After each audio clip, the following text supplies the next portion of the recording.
मुंबई महापालिकेच्या P south विभागातील गोरेगावमध्ये अतिक्रमण विरोधी धडक कारवाई।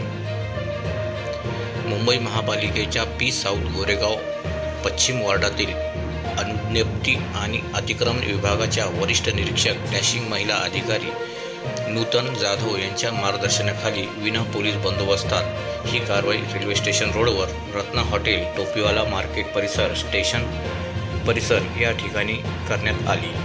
गोरेगाव पश्चिम रेल्वे स्टेशन रोडवर रत्ना हॉटेलच्या मागील बाजूला टोपीवाला मार्केट परिसर, स्टेशन परिसर या ठिकाणी काही स्टॉल धारकांनी मोठ्या प्रमाणात अतिक्रमण करून नागरिकांना येण्या जाण्यासाठी अडचण निर्माण करून रस्त्यावर आपला व्यवसाय थाटला होता।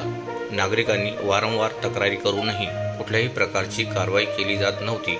मात्र दिनांक 24 तारखेला महापालिका लायसन आणि अतिक्रमण विभागाच्या वरिष्ठ निरीक्षक डॅशिंग महिला अधिकारी नूतन जाधव यांच्या मार्गदर्शनाखाली अधिकारी व कर्मचाऱ्यांचा फौज फाट्यांसह व JCB सह गोरेगाव पश्चिम स्टेशन परिसरातील विनापरवाना बेकायदेशीर अतिक्रमण केलेले बांधकाम, टपरी, बाकडे, प्लास्टिक शेड आदी हटविण्यात आले।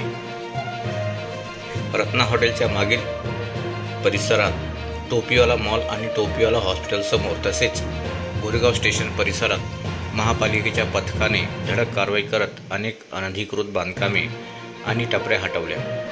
अधिकाऱ्यांनी सांगितले की या भागात अनेक अनधिकृत दुकानं, फेरीवालं, शेड आणि इतर अतिक्रमण वाढली होती।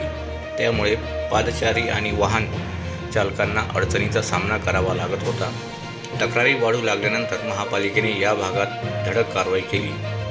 कारवाई दरम्यान अतिक्रमित भागातील साहित्य जप्त करण्यात आले आणि जेथे जागा अतिक्रमित झाली होती ती पुन्हा मोकळी करण्यात आली। महापालिकेने स्थानिक रहिवाशांना तसेच दुकानदारांना नियमांचे पालन करण्याचे आवाहन केले आहे। अतिक्रमण झाल्यास संबंधितांवर कारवाई केली जाईल असे अधिकाऱ्यांनी स्पष्ट केले। ही कारवाई अचानक करण्यात आल्याने व्यापारी आणि अनधिकृत व्यावसायिकांमध्ये खळबळ उडाली। महापालिकेच्या अधिकाऱ्यांनी सांगितले की सार्वजनिक ठिकाणी अतिक्रमणामुळे पादचाऱ्यांना मोठा त्रास होत होता आणि वाहतुकीला अडथळा निर्माण होत होता। त्यामुळे ही कारवाई आवश्यक होती। स्थानिक रहिवाशांनी महापालिकेच्या या कृतीचे समर्थन केले असून नियमितपणे अशा कारवाया करण्यात याव्यात अशी मागणी केली आहे। मात्र काही व्यावसायिकांनी अचानक कारवाई केल्याबद्दल नाराजी व्यक्त केली आहे।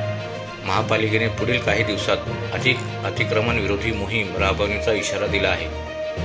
लोक राजकारण न्यूजसाठी तारिक खान, मुंबई।